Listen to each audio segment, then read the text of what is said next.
Hey, welcome into the Big Ten Huddle. I'm your host, JR. I've got a lot to talk about going on in the Big Ten. It's the basketball episode. Joined tonight with Russ from the Boiler Express podcast. Russ, Merry Christmas. How's the Christmas season going for you?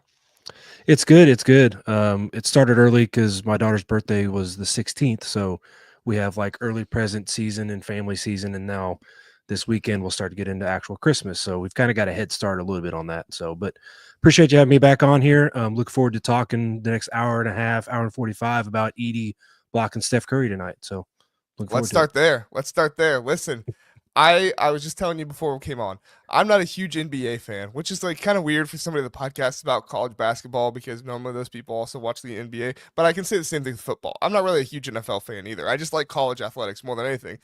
Yeah. If I'm watching the NBA, I'm doing my best to tune in to Zach Edey because I love watching him in the NBA, man. Yeah. And he's definitely taking some grudges with him. So if you're watching him, when he comes up on those UConn players or, a certain player from the state of Tennessee, he gets a little chippy. He is not backing down from anybody. No, he's not. No, he's not at all. So, we will talk more about Purdue as the show goes on. Of course, Edey doing his thing with the Grizzlies in the NBA. But before we can get into the Purdue matchup and stuff like that with Auburn, we need to recap the week of college basketball in the Big Ten so far. So, Russ, let's start with these 7 games that happened Tuesday and Wednesday. Now, we're going to spend most of our time talking about Michigan, Oklahoma, and I have some thoughts on Washington State we'll get into. But for the most part, we'll kind of stick with these 7 games, and then we'll get a commercial break and then go into the preview stuff here soon. But Russ, I want to get your thoughts on Michigan, Oklahoma first. All right, so this Michigan team, they beat Wisconsin late in the game, and I think that was a really good point for them. I think that was a good building block for them, and they're having a good season. Things are going well, and then they lose to Arkansas late in that game. They were up good amount there in the second half, and then they fall, and Arkansas comes back, wins that game. Similar here with Oklahoma, but they were there right at the end, and then Roddy Gale fouls Jeremiah Fears. Yeah, I keep getting them mixed up. Mhm. Jeremiah Fears, they foul him at the end of the game. He gets the 4-point play, goes up by 1, and then Michigan can't score. I think it was Trey Donaldson that took the final shot there on the final possession. I mean, I guess first off, let's start with this. Was it a foul? Because there was a lot of people having some discourse about that, and then your just general thoughts on the game. Yeah, it was a foul because they called it a foul, right? I honestly, I'm a bigger fan of the if you're up 3, foul them, before they get a shot off, because this Mm-hmm. is the kind of thing. This is worst case scenario. Like, it's one thing if they hit the 3, but you get in their space enough that you make the ref have to make a call, possibly. Then that's kind of on your defense. Like, that's the one thing you don't want to do is foul on a 3-point attempt. And not only did you foul on a 3-point attempt, he hits it, give him the game winning free throw. But my whole thing was, Michigan played a pretty decent game against them, and one of the things they've struggled with this year is turning the ball over. And as a whole, they did good in that game. Only had 10 turnovers versus like average almost 15, I think, on the season. But then it was a key turnover at the very end when they're up, got the lead. All you got to do is hold on to the ball, at least get an attempt up or force a foul, and they turn it over, and that cost them the game. So I think it's a sign that good things are to come for Michigan. But they've still got some work to do. Yeah, they definitely still have some work to do, and it's hard to look at with this Michigan team and say what work needs to be done because I do think they are a talented team, and I do think that you're getting what you're asking for out of like your role support players, right? Like Roddy Gale in this game scored 10 plus points. Trey Donaldson in this game scored 10 plus points. Your front court of Danny Wolf and Vlad Golden were running this game for you, kind of like you want. Like this was a game when it felt like pretty much everything you wanted to happen for Michigan, other than the 3-point shooting, and there were some turnover stretches in this game as well. Other than those, things were going well for Michigan in it. And then toward the end of the game, that's actually when Michigan starts hitting their threes too. So it's Mhm. not like they were hitting their threes at the beginning and then not hitting them later on. They started hitting them later in the game, which was good for them. But I mean, at a certain point, we have to look at this Michigan team and say, what's the missing piece? Like, what is that thing that they need to do late in these games? Because you've seen it now twice with Arkansas and now Oklahoma, which By the way, Oklahoma, good team. I didn't give them enough credit the other day when I was talking about them on the show. They're undefeated now. Jeremiah Fears is a rock star. I love his game. I want to say it's a good backcourt is your biggest issue because Michigan kind of falls asleep on defense, i.e. Roddy Gale.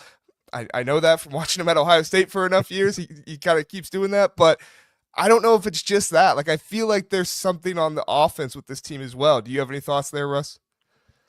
Yeah, I mean, and I think that could also be just attributed to they're still gelling, right? It's a brand new team, a lot of transfers, new guys coming in, and you've got to figure out how to gel and everybody get their shots.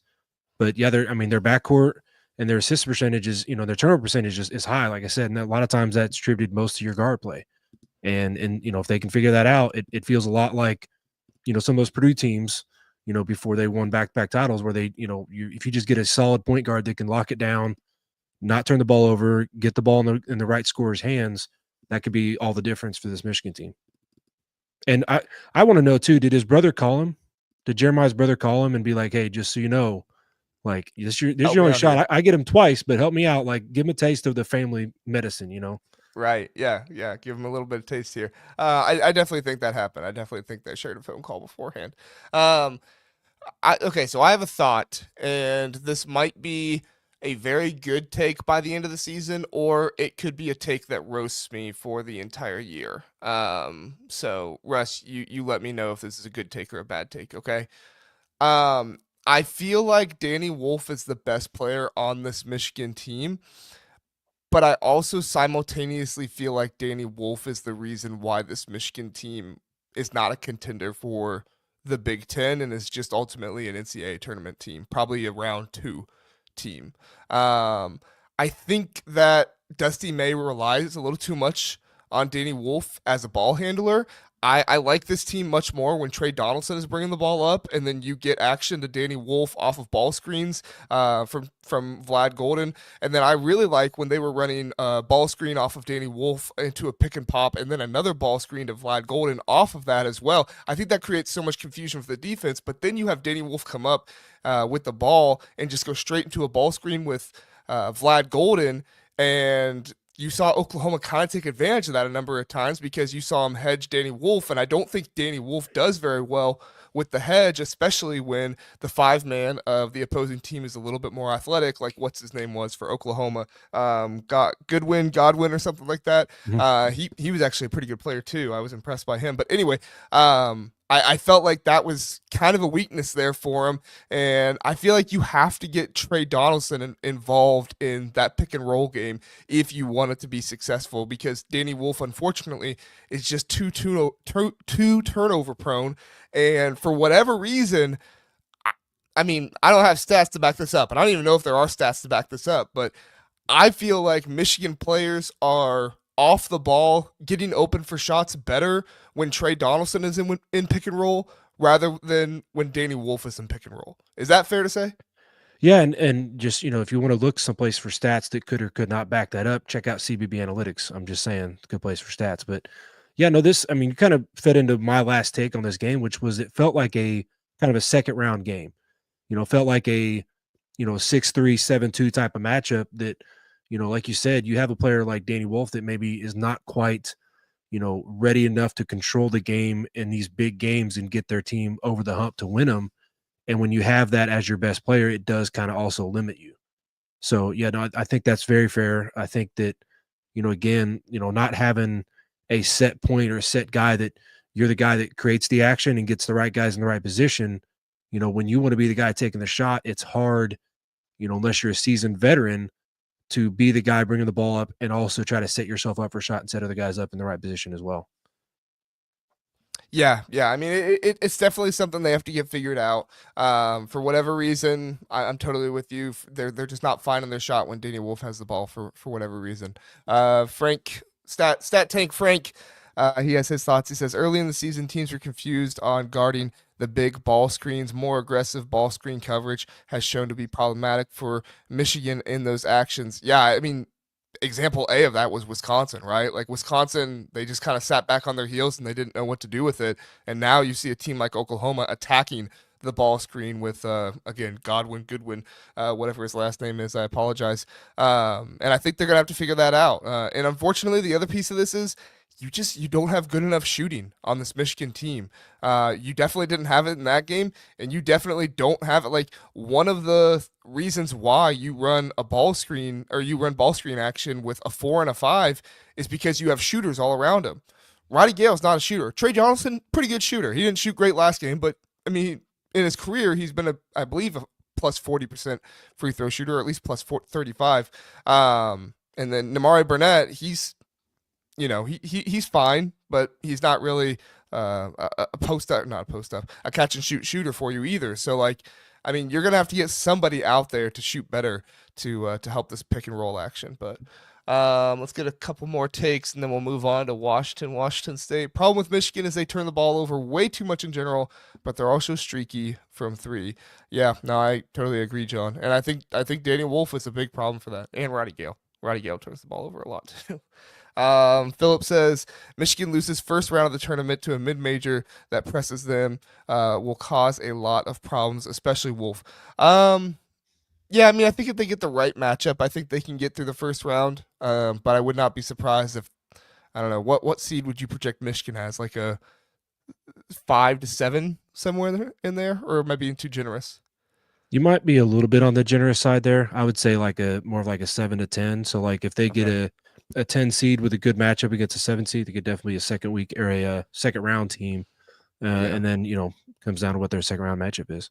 I see some people calling them a bubble team. I just don't think they're going to be a bubble team with this schedule. Like they won enough games. They beat Xavier. They beat a couple other, I mean, not great teams, and then they've challenged themselves with Arkansas and Oklahoma in this one. Like, I don't know. Like, unless they just really bottom out in the Big Ten, I can't see them being a bubble team.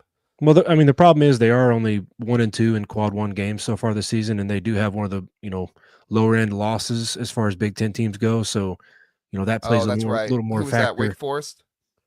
Yes, I believe so. Yeah, I think it was Wake Forest. Yeah, I always forget about the Wake Forest loss.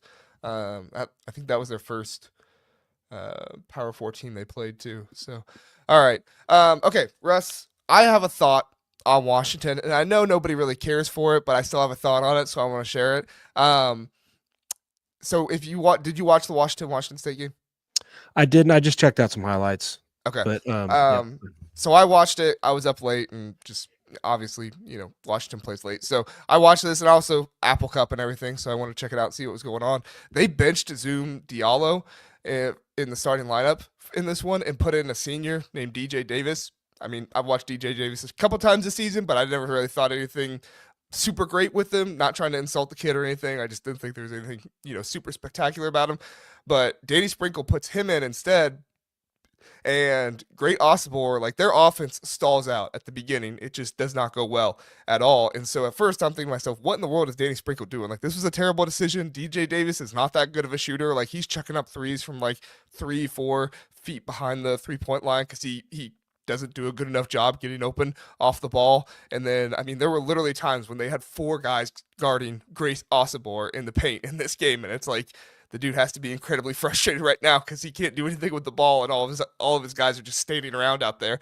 But then when it came to the end of the first half and into the second half, they started to get a whole lot more offense, and that's when they started to pull away in this game. And what I found out was Danny Sprinkle didn't do this to help Great Osibor as much in the starting lineup as he did just tell Zoom Diallo, hey, when I don't have my starting lineup out there, you're the offense. Get out there and just go play, like get to the rim, do whatever you do that's so special. And so basically Danny Sprinkle is now saying, instead of putting 2 guys that are really good offensively out there together that don't really work well together in Diallo and in Osibor, I'm just going to split them up, and neither of them are going to really play together at the same time. So I'm going to have Osibor out there, and he's going to be the heavy with all these other guys who hopefully can shoot and hit threes. And then I'm going to put a bunch of defenders out there with Zoom Diallo, and then Zoom Diallo is going to slash and score and go crazy for him. And honestly, I really like it. And if they keep doing it, I think this is a Washington team that could upset maybe a team or two in the Big Ten this year, especially if they get them at home. Absolutely. When I watched this, it was probably the most Washington tape I've watched all season, and I kept thinking about Kent just being so down on them, like, no, Washington's the worst team in the Big Ten. And I didn't see that in this game. I didn't see that. I mean, obviously, when you watch highlights, they're not going to show the slow stretch at the beginning of the game, so I did miss that. Right. But I was decently impressed with this Washington team. I think they can hang in there. I think they can make the Big Ten tournament. And I think, like you said, I think they can be one of those teams that in this new expanded Big Ten is maybe a type of like a Nebraska or Northwestern, take back 4 or 5 years ago, where they might be at best a bubble team, but they're going to knock off a Purdue or an Illinois or a Michigan State, one of the top teams in the conference. So, I was impressed. I think Great Ospor is, the thing is, the catch is with some of these Pac-12 editions, they haven't really officially joined the Big Ten, right? Like all their early games were against each other, so they haven't yet traveled to the Big Ten country to actually experience the rigors of the Big Ten schedule yet. But as far as what I saw, I don't think this is clearly the worst team in the Big Ten at all. Ken Pom has them winning one game in the Big Ten. It's a home game. Thanks for that follow-up, JR. Thanks. Yeah, it's a home game. I mean, I said Ken Pom has them winning one game.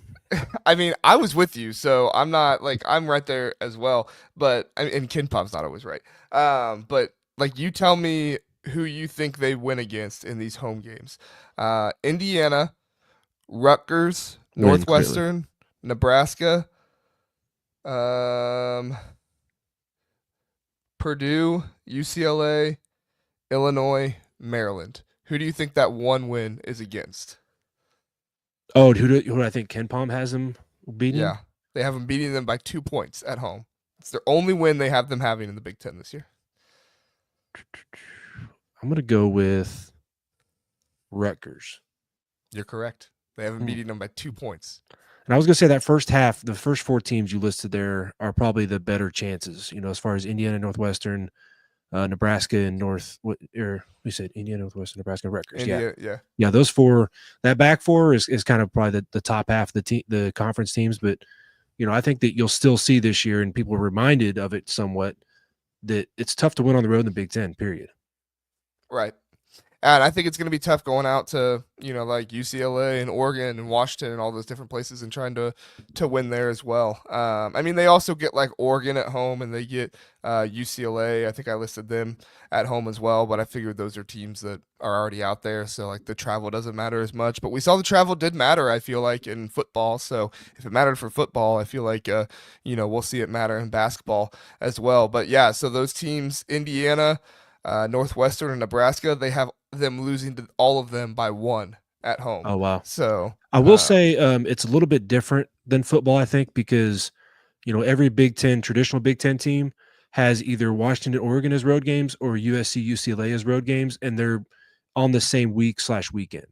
So it's not going to be like fly out there one day, play a game, fly back that night. Like they'll be able to plan out a 4, 5, 6 day stay out west for those 2 games. So it'll be hopefully a little bit easier on the legs, a little bit easier on, adapting to that travel out there. Yeah, no, for sure. That makes sense. John says Great Ospor was their big portal acquisition. I think he came with Sprinkle from Utah State, if I'm not. Yep. Yeah. Utah State Aggies. Yep. And he's been average to bad. I mean, I'm not gonna say he's been bad, but he just has no help.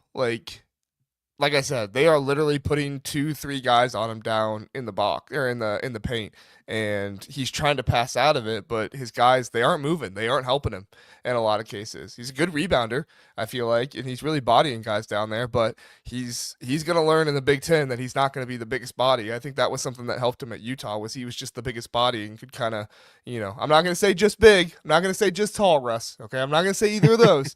But I mean, he's definitely still got skill to him as well. But he's gonna have to learn to adjust in the Big Ten when there's guys that are just as big as him and can rebound just as well. So yeah, a little bit of the Ace Baldwin experience, right? Like taking that step up and realizing, okay, like you're still gonna be a good player on this level, but you're gonna need to find new ways to find help and get open. Yeah, and he has this year, man. He's been good this year. So sometimes it just takes a year, So all right. Let's see. Any thoughts on Michigan State, Maryland, Ohio State, UCLA, USC? Amici Johnson's away from Ohio State. I feel bad saying it, but that might be kind of a good thing for Ohio State with the way he's been playing lately. I don't know if whatever personal issues he's having has been impacting his play. I really hope not. Hope everything works out okay for him. But I mean, Maryland absolutely destroys St. Francis. Michigan State takes care of business against Oakland. Any thoughts in these 5 teams that we saw play nobody schools? Yeah, no. Careful who you call nobody tech, by the way, because what was it? Gottlieb. They called Oh a yeah, school nobody tech, and then they lost to him. But what was it? yeah, no, Michigan it's Tech. you're just not going to learn a whole lot. And I think even some of these out west teams, we don't know a whole lot yet. You know, these Oregon UCLA's because they haven't played any actual traditional Big Ten teams. So it's they kind of did what was expected of them, and we'll see what happens here next couple weeks when we really get into the meat of the season. Yeah, I'm really excited. I think I had UCLA in my first in my power rankings this last week, and that was more than anything just based off of resume. I feel like they beat good teams that deserve it. So when you beat good teams, you have to give them the benefit of the doubt there. But I'm still skeptical on what we'll see from Oregon and UCLA when they start playing some of these bigger teams in the Big Ten as well, especially with the travel and everything that goes on there. I do think that's kind of a deficiency for Oregon and UCLA with how much they're going to be traveling and how that's going to be hard on them. But overall, like this this is probably going to be one of my favorite storylines of the season to watch is just how good UCLA and Oregon has looked out of conference and how they're going to look once they get in the conference this year as well. Absolutely. So, all right. Let's see. Russ, let's go ahead. We'll hit a CBB Analytics ad, and then we'll come back and we'll preview some of the games. I think there's a whole lot more meat in the previews than there are in the recaps here. So, everybody, we'll be right back, and after we watch this ad from CBB Analytics. CBB Analytics isn't just another stat site. It's your ultimate destination for in-depth college basketball analysis used by fans and even the coaches. It has comprehensive stats for men's and women's basketball across Division 1 through 3, dating all the way back 2018. From shooting percentage to game recap, CBB Analytics has it all. Try CBB Analytics for free or pay for a tier to take your basketball knowledge to the next level. Use code HUDDLE. Just got that from CBB Analytics. Use code HUDDLE if you sign up for CBB Analytics, and you can get $30 off your first purchase of, I think it's anywhere from 3 months to a year. So if you purchase 3 months to a year, use code HUDDLE and you will get $30 off. That would be awesome if you would do that. All right, Russ. We have some big games being played. Some of these I feel like are for sure losses for Big Ten teams, and then others of these I feel like are for sure wins, and then other ones are a little bit tighter, a little bit closer, and I think have some good discussion points here. Let's start off with them. We'll get your thoughts. I really don't want to talk about them too much because they just anger me more than anything. But Kentucky, Ohio State. I mean, listen, Ohio State under Chris Holtmann would upset some of these higher ranked teams from time to time.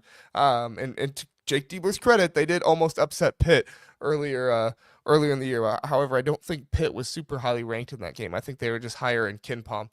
I think they were like top 10 in KenPom in that game. But anyway, Ohio State almost upsets Pitt. I don't think it's happening here. Apparently, there's a lot going on with this Ohio State team right now. Like I said, Michi Johnson not there. We have no idea when Aaron Bradshaw's coming back. Apparently, he's practicing again, so maybe he comes back for this game. But I mean, do you hold out any hope for Ohio State in this one, Russ? What's your thoughts? I mean, I hold out some hope. I mean, it's still any given Saturday, any given day in college basketball, you get a guy hot, or you get a guy hurt, which we'll talk about that with Auburn. You get a guy hurt in the first 2 minutes of the game, that's a key part of UK's offense, then yeah, they definitely got a shot. But I mean, what a weekend we've got coming up, right? Like, I mean, it's crazy to think if you told somebody like 5-6 years ago that we're gonna have a weekend like this where there is a ton of big basketball matchups and a ton of college football playoffs and an expanded college football playoff, and all the college football playoff games are going to be on campus, and all these top basketball games are going to be at neutral sites. Like, it's kind of crazy. Like, I went through looking at these games, and it's like all but, and I'm not sure about Syracuse, Maryland, but every other one is played at a neutral site. I'm pretty sure Syracuse, Maryland is at. It's the new Nutrafol Gotham Classic. So I think it's at a neutral site. Wow. So But every one of anyway, these games I'll look it is up at really a fast. neutral site. So that's, yeah. Yeah, pretty much. That's crazy. So, But the Purdue and Auburn one is still in Birmingham. I know. I hate that they get away with that. Like, oh, this is a neutral site game. Okay, still in yeah, the it's state of similar to what we Alabama. just did in Indianapolis against A&M, right? Like it's technically a neutral site game, but it's down the road. Yeah. Yeah. Which it was interesting hearing, Auburn talk about that Broom will travel with the team to Birmingham, and I'm like, oh, he'll take the 30-minute trip down the road. Okay. Yeah. Yeah. Watch out. Maryland, Syracuse is in the Barclays Center in New York. So Okay, there you go. yeah. So closer for Syracuse, but still a neutral site game.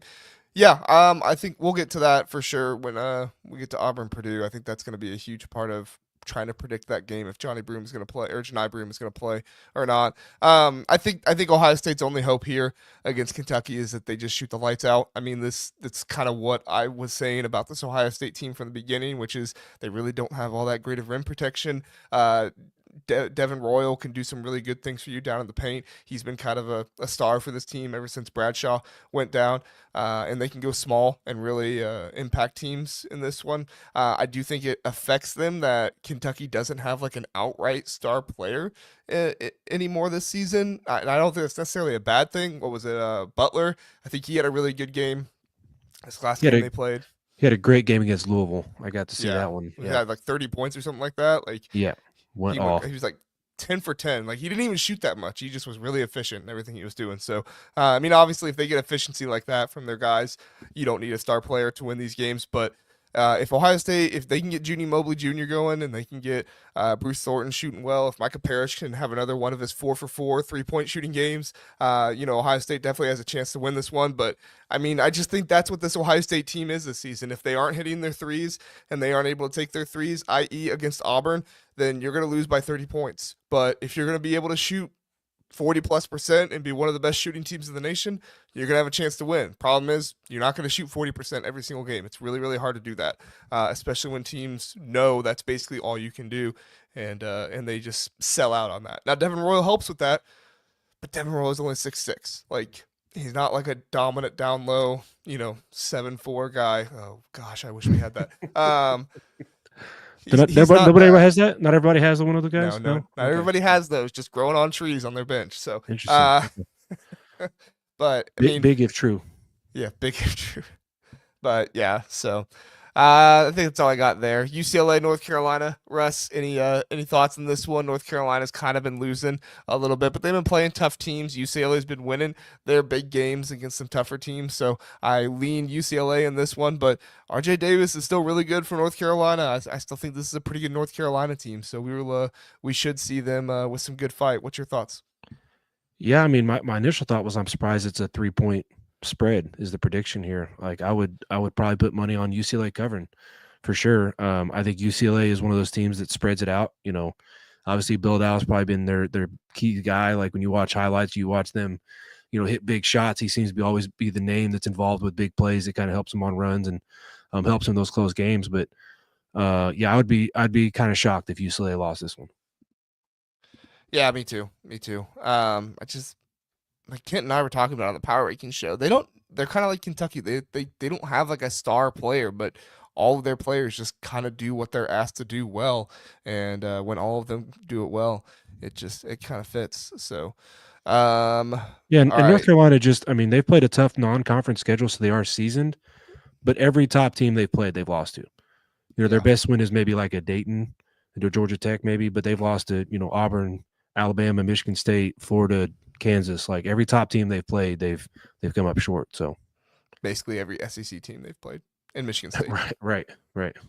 But nothing new. Everybody's losing the SEC this year. Even I have to admit the SEC is the best basketball conference. Thanks to Michigan and those recent losses, right? To Oklahoma and Arkansas. Like there was actually a point when they were talking about post SEC ACC challenge, and they were like, "Oh, the SEC is clearly the most dominant conference." But if you looked at their matchups with the Big Ten actually had the lead on them.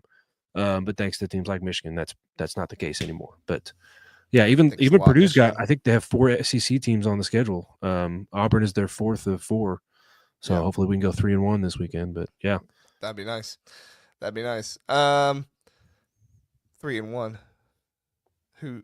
Ohio State, Purdue, Illinois. Which one am I missing? No. I'm sorry. Purdue going like Purdue because we beat Ole Miss and Alabama. Oh, Yeah, Oh, sorry, gotcha. my Okay. fault, my fault. I thought you meant Big Ten I always got teams. to bring Okay. it back to Purdue. I'm sorry. No, Yeah, it's okay. Well, let's go to Purdue. That's what we have next. All right. So Purdue, Auburn. Ken Palm is not super faithful for or hopeful for Purdue in this one. They have Auburn winning 83-72. I think that's too big. I know it's a neutral site game for Purdue, and obviously Purdue's going to play their best at Mackey, but I still think Purdue is a team that can travel. I still think Purdue is a team that if you get them rocking and you get them rolling, this is still one of the teams that is hardest to beat in the country if everybody's playing well and everybody's doing what they're supposed to do, especially if you can get some production from CJ Cox or Miles Colvin, Cam Heide, those kind of guys. If you can get some production from them, Purdue's a really, really hard team to beat. Now, unfortunately, that didn't go so well for them against Texas A&M, but if I know anything about Matt Painter, I know that you don't let a loss last week lose you the game next week as well. So he's going to have these guys right for this one. What's your thoughts, Russ? yeah. When we talked about it a little bit earlier, the big storyline here is Janai Broome, whether he's going to play or not. Huge factor. He's the probably the best player in the country. Probably the odds-on favorite right now to win the Player of the Year. But He is the best player in the country, and that's the only reason why I can feel any goodness about what happened against Ohio State. It's like, I was the there best you player in go. the country. There's nothing you can do. There you go. Yeah, I mean, you talk about responding to losses. Like their last 3 games are just beat downs, straight beat downs. But we kind of looked into it over on Boiler Express towards the end of our podcast. We happened to look up some of the stats from Georgia State and Auburn, and we saw that Berman only played 2 minutes and had 2 points, and it was like, oh, separated shoulder. And then they come out saying, that it's not going to have an operation on it. It's only a short-term issue. Like I said, he's traveling with the team to Birmingham, but there's no word on whether he's playing yet or not. But the big thing that bit Purdue against A&M was you can't go 7 minutes without scoring. And that's why I think the biggest void without Zach Edey is not having the guy that you can say, okay, it's been a couple minutes, feed the big guy, let's get a bucket.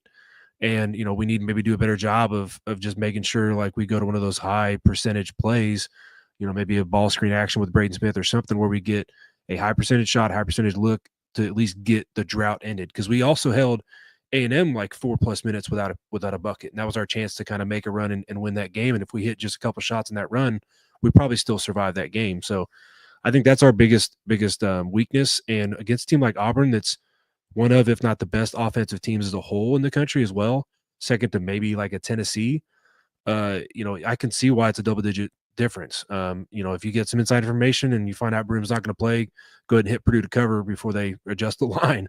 But, it is down. It's basically a home game for Auburn. And so it doesn't surprise me that it's that big. But you're like you said, if we can get things rolling, we can stay in a rhythm. We can definitely play with anybody in the country. Yeah, for sure. I mean, you have one of the best point guards in the country, if not the best. You have one of the best top 3 players in the country in Trey Kaufman-Wren and Braden Smith and Fletcher Lawyer.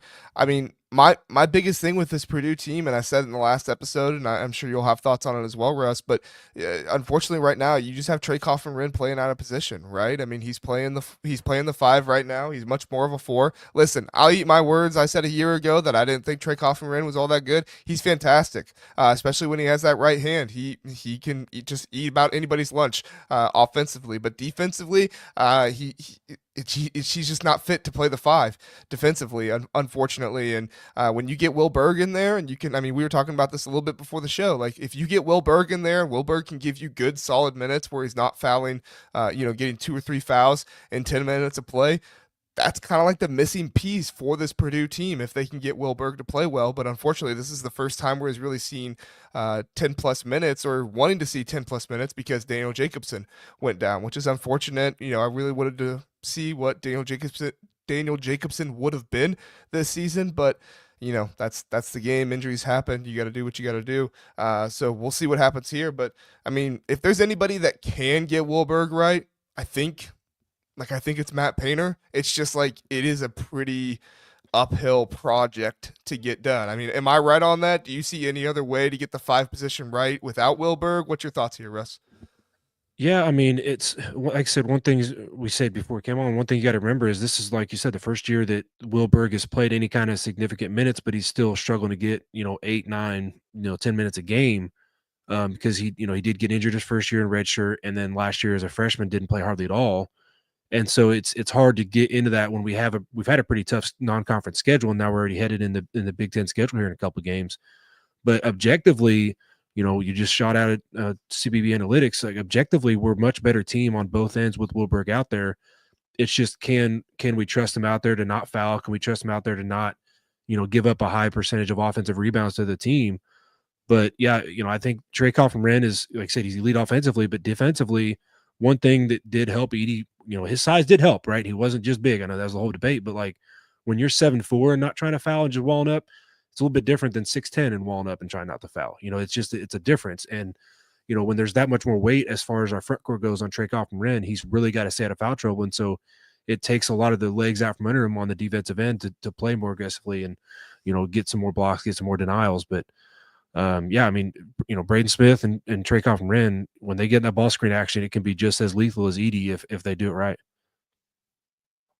Yeah, for sure. I mean, I totally agree with you. Philip point out here, Smith has more blocks this season than TKR. Yeah, I mean, hey, give credit to Smith though, right? He's doing what he can. He's added to the charge. He's fiery, man. And it's also a thing we've kind of coined the phrase on Weather Express that post loss Braden is a thing, and we getting post loss Braden this weekend, and he could absolutely go off against these guys. That's my other thing with this Purdue team, right? Is like, I think Braden is being asked to do so much. Oh, there goes Russ. Maybe you didn't like that I was going to bring up Braden Smith. That's my other thing with Purdue. There's Russ. That was my other thing with Purdue so far this season, right? Is like Braden Smith. It is the magic that kind of makes everything work for Purdue this season, correct? Like, I mean, yeah. And how Darius can't. I'm so sorry that we have to have Braden Smith play well to win big games. Who would have thought our best player has to play well? My only thing with that is like he is being asked to do something that, I mean, he obviously is capable of doing. We saw him in the Maryland game, right? Like he had a huge game and he was able to hit shots late in that game. But like, is that something Braden Smith can do all season long? And I'm not denying that he can't do it. I'm genuinely asking, like, is that something that he can do for you all season long? We know he's a facilitator. We know he's a really good passer. We know he's one of those guys you get him in the pick and roll game, and he is just deadly with passing the ball and being able to facilitate it to the right player at the right time, on target passes, all of that stuff. But can he be that guy that just comes down the court, shoots up a shot really fast, hits a three, goes back down, and does this little thing when he points to himself? Like, I mean, we saw that against Texas A&M when Wade Taylor was doing that. He responded, and he hit one right back on Wade Taylor. So it's not like he can't do it, but that's my thing is like, can he do it all season long? We can see him do it in games. We can see him do it for stretches, but like, can he do it all season long? I'm not denying that he can't, but that's just so much pressure to put on one guy's shoulders, like he's great, but it's a lot to put on one guy. If there's anybody that can do it, it's him. I mean, for sure. Like he, obviously freshman year is a little bit different, coming in as a true freshman and starting right off the bat and getting through a whole 30 game plus slate. Obviously kind of bore some bad fruit there at the end against FDU, but as an upperclassman now, as a leader, as the preseason Big Ten Player of the Year, but still hearing things like, well, but he's just not as athletic as insert other Big Ten point guard here. He's still got guys like an Ace Baldwin going, oh, who's the point guard for Purdue? Is he supposed to be pretty good? Like he's very much got a chip on his shoulder, and he's ready to prove everybody wrong. I mean, he's outplayed Mark Sears from Alabama 2 years in a row now, but yet Mark Sears is preseason All-American point guard and not Braden Smith. So I think 100% he is ready to go every game this year, leave it on the line, and he knows that not only can he do it, but he doesn't necessarily have to do it. He's got somebody like a Fletcher Lurie that can go off for 20 plus. Obviously, Trey Kaufman-Renn's leading in scoring. Miles Colvin and Cam Heide, or should I say Slam Heide, is they've stepped up their roles as scorers and part of this offense. So, and then like I said, CJ Cox, Jakari Harris, they provide X factors as far as scoring off the bench. So, I think he's ready to carry the load and do as much as this team needs to win, but he does know he still has to get other people involved.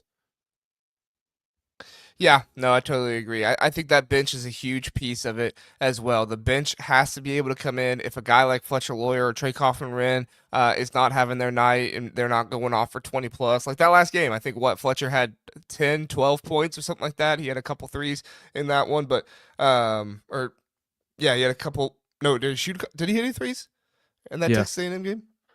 I'm not sure if he did. I know as a team we were 2 for 11 on wide open threes against Texas A&M. So that's a number of those things I see Philip talking about shutting down our offense.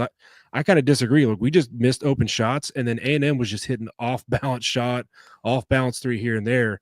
And that Ace Baldwin thing, Philip, like to me, that's Braden Smith is this year's Zach Edey, right? Like Zach Edey last year used to have guys all the time going, "Oh, Zach Edey hasn't had to deal with a player like me. Oh, I'm just so like Omar Balu, for example."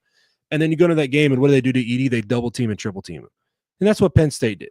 Ace Baldwin tried to act like I'm going to shut him down, and then he was getting help left and right, the double team, triple team to get that ball out of Braden's hand as quick as you could. And it's like, oh, I thought you was going to lock him down, Ace. Like, oh, you need help, and then you're going to act like oh, I shut down the best point guard in the Big Ten. Like, okay, buddy. I love a psycho on defense though, so I can't deny if a guy locks down on defense and he wants to go psycho about it and go crazy, I can't get mad at it. So oh, I agree. Whether there's double team or not, I yeah. can't get mad at a psycho. Yeah, and Philip points out too, like TKR, he was shut down, which did hurt the Purdue offense, and you're right, like without Trey Coffin-Wren, they definitely didn't have the points in the paint that they are used to getting from him. But I think you're right too, Russ, with like when that happens, you have to hit your open shots because the open shots were there. But if you're not going to hit your open shots, then that's what happens, right? You only score 66 points in the game. So whoever's taking those open shots, whether it's Miles Colvin, whether it's Fletcher Lawyer, whether it's Braden Smith. Braden Smith had a ton of threes in that game. He was 5 for 10 or something like that. Like he was nearly 50%, if not 50% in that one. So he was hitting shots, but of course it's the other guys off the bench and Fletcher Lawyer that has to be able to hit those shots too. So we'll see what happens. But yeah, I think it just whatever you do defensively to this Purdue team, there is going to be a counter. Whether that counter is Trey Coffin-Wren, whether that counter is Fletcher Lawyer, whether that counter is Braden Smith, guys off the bench, there's going to be a counter. It's just can those guys step up and be that counter for you in that moment. The obvious thing that you took away against Purdue last year was Zach Edey. You had to try and take that away. Not everybody could do it, but when you did it, there had to be a counter. And those times were fewer obviously last year because Zach Edey was so unstoppable. But there are going to be things that teams are able to take away this year from Purdue, and Matt Painter's just got to get these guys to actually go out there and counter it against it. Now, if there's any coach that can do it, I think it's Matt Painter. Matt Painter is one of the best coaches in the country, but we'll just have to see as the season progresses and as things goes on. So, any more thoughts on this Auburn game, Russ? No, I'm looking forward to it. A little mid-afternoon basketball while watching these playoff games this weekend. Yeah, it's gonna be great. Yep. I think Purdue wins if Chani Broom doesn't play. I mean, I definitely think it's more like a one or two possession game, not a 11-point spread for sure. Yeah. But Auburn, they're still very talented even without Broom on the floor. We still got to bring our A game. Pettiford's still good. Number of other guys on that team that's really good too. So we'll see. All right. Maryland, Syracuse. That's another 11-point spread there, according to Ken Palm. Maryland is so good this season. Derek Queen, those guards are really athletic. They seem like if one of them's not doing well one night, the other one's going to do well. I mean, it looks like Kevin Willard has a really good team put together here. I don't know if I'm really ready to make him a Big Ten contender yet, but I mean, they certainly can get there. You got a lottery draft pick in Derek Queen. You can make a lot of things happen, especially Julian Reese, who's down there. He's not necessarily a great NBA player looking to the future, but he's definitely a good college player. What's your thoughts on Maryland versus Syracuse, Russ? Yeah, the net absolutely loves Maryland, right? Like they're the top ranked team in the Big Ten as far as net goes. Yeah. So, they definitely have talent. They're definitely, taking care of business against some lower ranked opponents. The problem is they're 0-2 against quad 1 teams. Yeah. So, how's it going to happen when they actually have to face, top level opponents? But this is definitely a game that they should take care of. If they're going to be a team that kind of bounces back a little bit from last year's disappointment, they're going to have to take care of a game like this and go into Big Ten play with a little bit of momentum. Who's the other quad 1 game? It's Marquette, and who's the other one they played? Oh, you're asking me. I'm not Frank, man. Frank would know. Well, Purdue was a quad 1 game. Oh, Purdue. Okay, yeah. That's right. Yeah, of course. Wow, come on now. I should know that one. I keep forgetting they played Purdue. I don't know why. That was such a good game. But yeah, it's another one of those games that Purdue wins that everybody forgets about. But yeah. Purdue has just played a lot of really, really good games so far this season. Alabama, Texas A&M, Maryland, a lot of a lot of really good challenging games for him, which will help him out, obviously, come Big Ten play. All right, Iowa, Utah, Russ. Iowa favored by 2, according to Ken Palm in this one.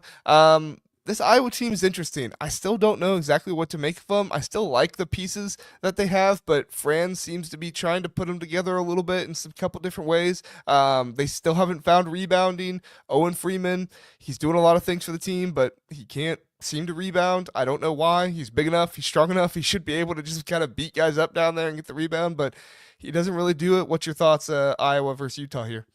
Yeah, Owen Freeman was one of my favorite players from last season, not wearing a Purdue jersey. But he, for some reason, he having a little bit of sophomore slump as far as hanging on to those boards. But yeah, it's Fran's one of those teams that's going to have an Iowa team that scores the basketball well, is competitive, has those streaks where they look like they could be a contender in the Big Ten, but then also loses game that they have no business losing.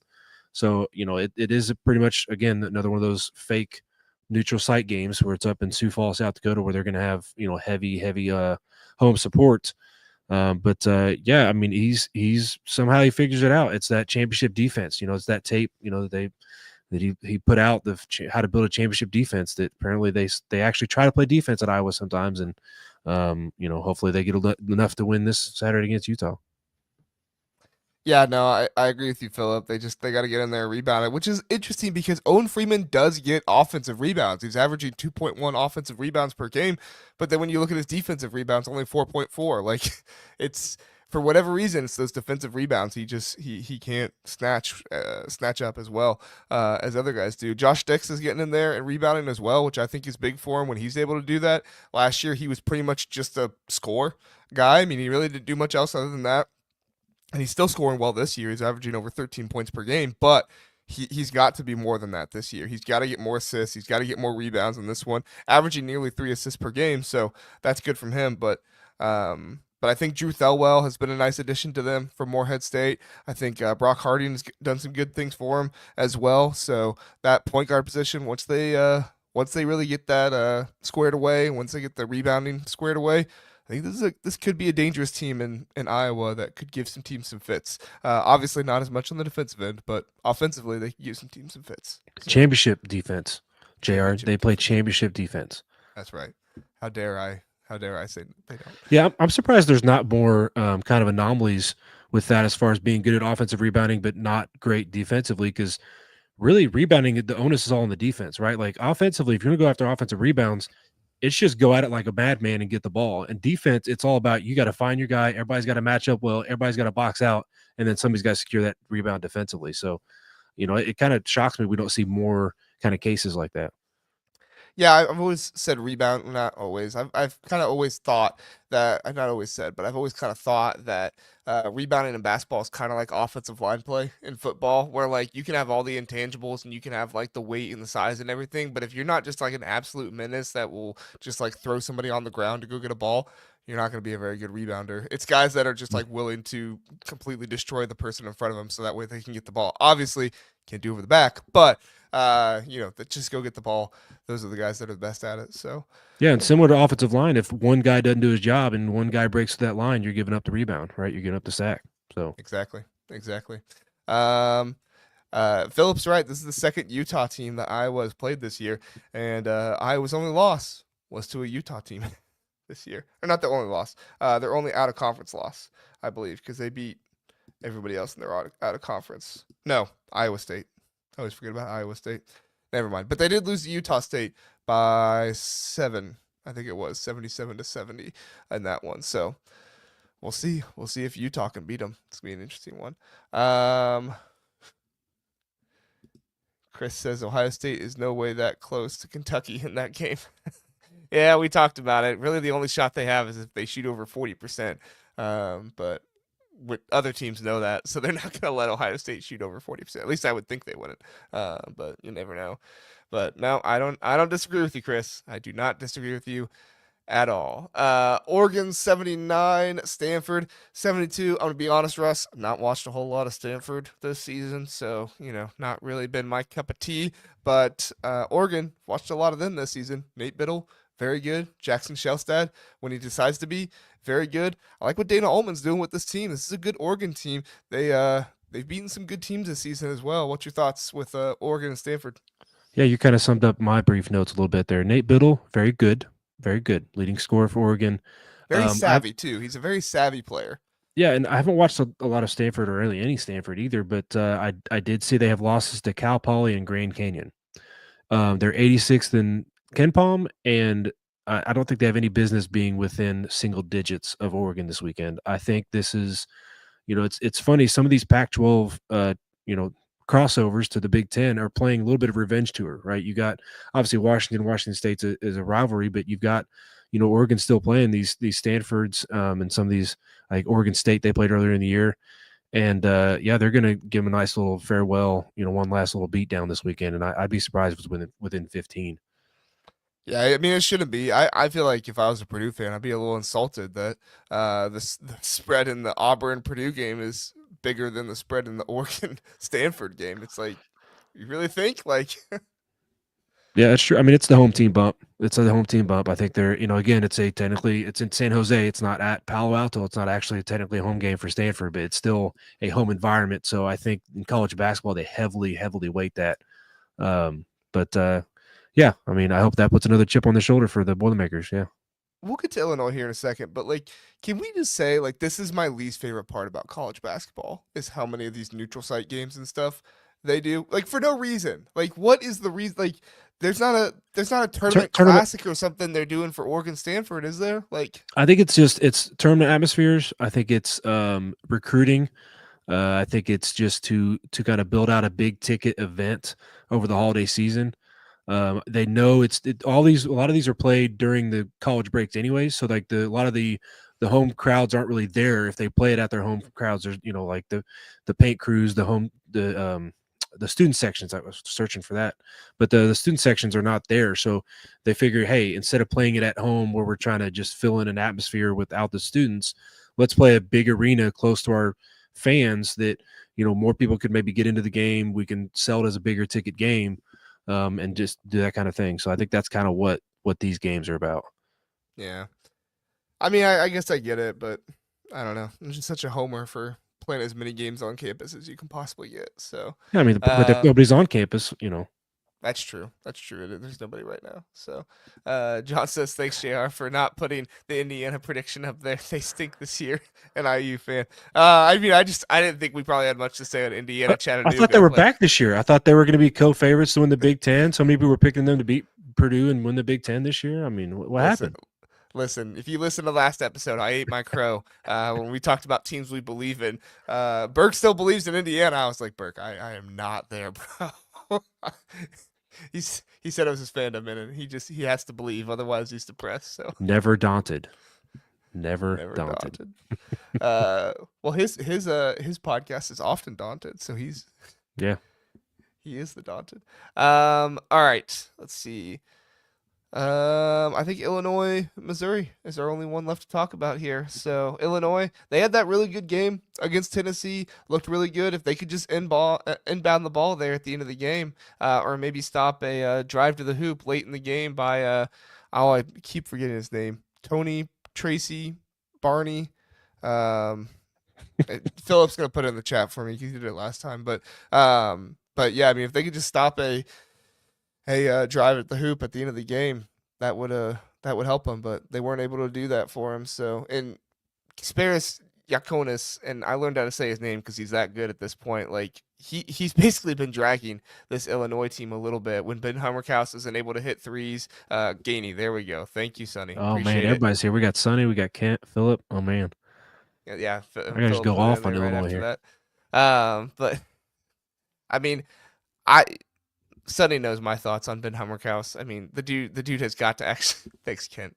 Thank you, Kent. The dude has actually got to start hitting some shots in order to, justify his playing time out there. He does get some rebounds, but not enough rebounds to justify his playing time. At this point, it's mostly a Vicic, Careful. KJ.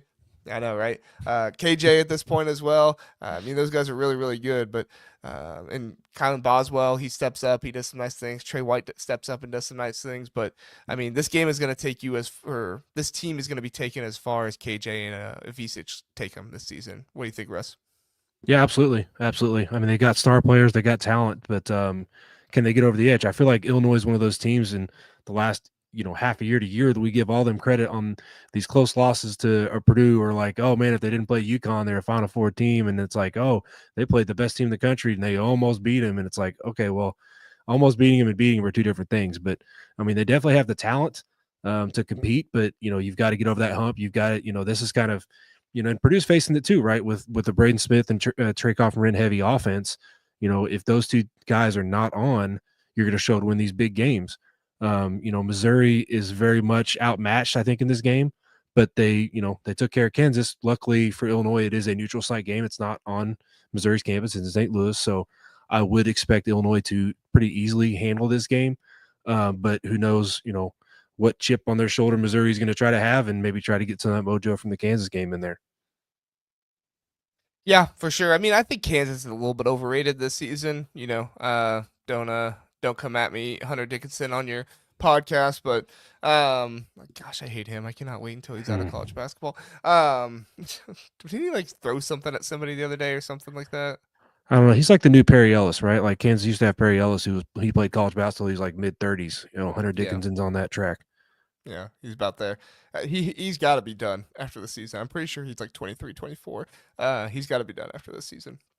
Anyway, yeah, I mean, this Missouri team, like, they're good. Don't get me wrong, and they are an SEC team, so there's always the possibility that they're gonna beat a Big Ten team, right? Because Michigan's done it a couple times here, so an SEC team can do it.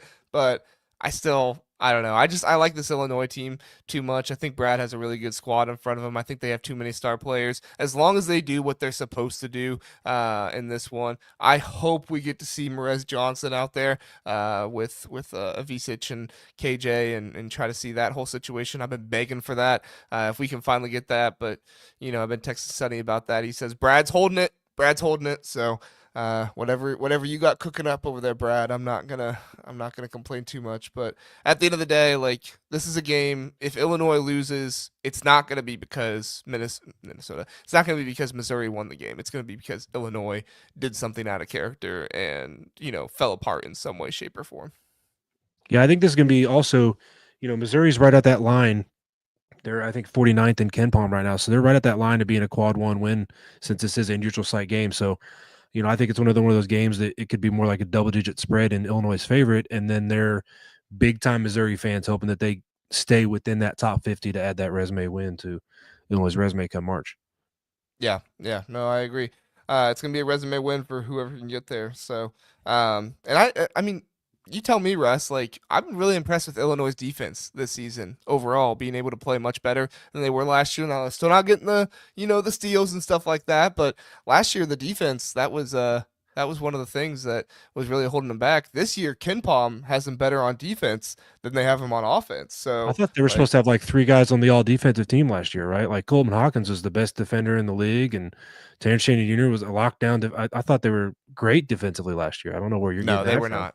No, they were not. And I said that a lot to people. So you did not hear that from me that they were great on defense. But in KenPom right now, they're 13th in defense and 33rd in offense, which that kind of surprised me. But I mean, when you watch them play, they they're out there and they're playing with a fast pace, but they are stopping teams. It's how they're able to get their lead overall. So yeah. Any other thoughts on Illinois, Missouri? Well, they're stopping most teams, right? I think there was a certain team that was also a rivalry game that they had no business scoring 80 on Illinois, and I think they ended up scoring 80 on Illinois.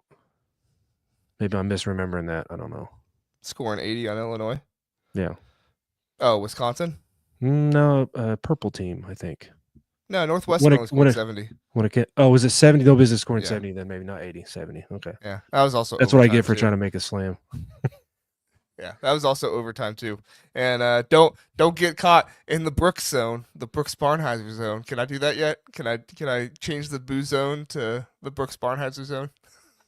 Yeah, I mean, you were talking about that earlier this week that he's kind of become a player of the people, and I feel like Northwestern's always got one of those guys, because Northwestern's a school that, while Illinois is a rival, they're not like a very hated team. Like, when Northwestern does well, they're definitely one of those token like Big Ten teams where any other Big Ten fan sees them playing in the tournament, and they're definitely rooting for Collins and Northwestern. So when they have a star player like a Bowie or a Brooks Barnheiser, they definitely are a player of the people.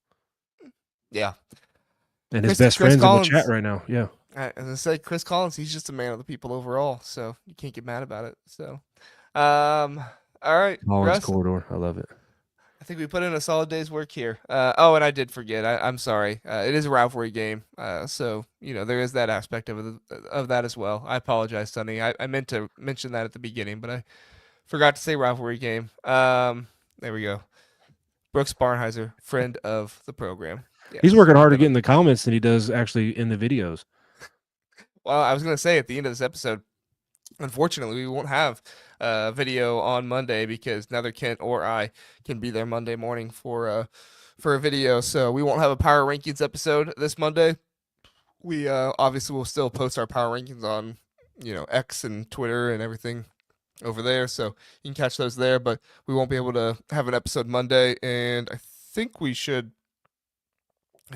still have a Thursday episode next week, but there will not be a Tuesday episode because that's Christmas Eve. And as much as I love podcasting, I should probably spend time with my family on Christmas Eve instead of podcasting. So probably a good idea. Yeah, if we want to see you back here, yeah. Yeah, I might. Yeah, I might lose everything if I don't do that. So, Russ, you want to tell people where they can find the Boiler Express podcast? Yeah, anywhere you find podcasts, Spotify, YouTube, Apple Podcasts, just search Boiler Express. You'll find us out there. Just a bunch of guys talking about Purdue sports. I know everybody loves that. So everybody loves that. Who couldn't love that? Who couldn't love that? Yeah, Philip's right. Brooks just needs his two front teeth. Oh, yes. I'm glad Kent said that too. So big game tomorrow, Huddle Online Dynasty. Kent and myself, we play tomorrow afternoon. I'll try to. I know he's all worried about streaming because everybody, he thinks everybody's trying to watch and get notes on him. So I'll try to find some place to stream it tomorrow. But yeah, big game between Kent and I. I watch Kent sometimes when he streams. Yeah. So I'm taking notes. He's all right. He's all right. If I ever join the league, I'm taking notes. I'm learning his tendencies. John says going to have some big decisions to make between Notre Dame and IU on who to support. Have you made your decision yet? Who are you rooting for in this one, Russ? Yeah, they those IU basketball and Notre Dame football fans that I grew up with all those years, they got to figure out which side of that reversible jacket to have on the outside this weekend. It's gonna be tough for them. Feel real sorry for them. I mean, there's not a team I can root for in that game. I'm rooting for the Meteor. I'm rooting for, it's just such an abomination of football that they put the loser of Ohio State, Tennessee into the next round. Yeah, I don't know, man. Yeah, it's definitely the reversible jacket game for sure. I saw somebody say it's the battle for Little Sebastian. If you guys are Parks and Recs fans out there, yeah, I saw that too. That was perfect. Often Daunted says, I can't have this. Burke on the show last week says, I cannot have this football season end. Six Woodson's best distraction. I will say one interesting aspect of this home playoff games is I've seen a lot of noise on both the Tennessee fan bases and the Indiana fan bases on buying up tickets to try to make it as much of a neutral site as what they can. So I'm going to be very interested to see what these games look like because there's been a lot of, pumped up media, a bunch of hype around these home playoff games, but are they actually going to be locked out home playoff games, or are we going to be surprised with how many away fans actually show up to these games? Have you heard what the college football playoffs is like making them do for the home games and stuff, with like how they're like making them play videos for the opposing team and all this stuff and everything? Oh, negative. No, I mean, it's football. Purdue fans have tried to move on as much as they can. Yeah. I was wondering if you had heard any of that. No, so it's been a big talking point for Ohio State because like they have to play so many videos in favor of Tennessee or something like that because it's still a college football playoff game, and so Ohio State found out once everything happened, like their normal sponsors and stuff, they're not gonna have time to like play their ads for their normal sponsors because they're gonna have to take a lot of that time and like play stuff for Tennessee and stuff like that. And then the same thing happened with Notre Dame, where like Notre Dame normally, highlights something in the school or something like that during that time, but they're gonna have to play stuff for Indiana instead. So it is a home game still. Don't get me wrong, but college football playoff committee is kind of taking it over a little bit. The NCAA just can't get out of their way, can they? Like they can't get out of their own way. Like we get something awesome, and they want to water it down a little bit. Like that's disappointing. Yeah. No, I agree. Thankfully, the NCAA will be obsolete in like 2 or 3 years. So Let's hope. Let's hope. All right, Russ, appreciate you coming on.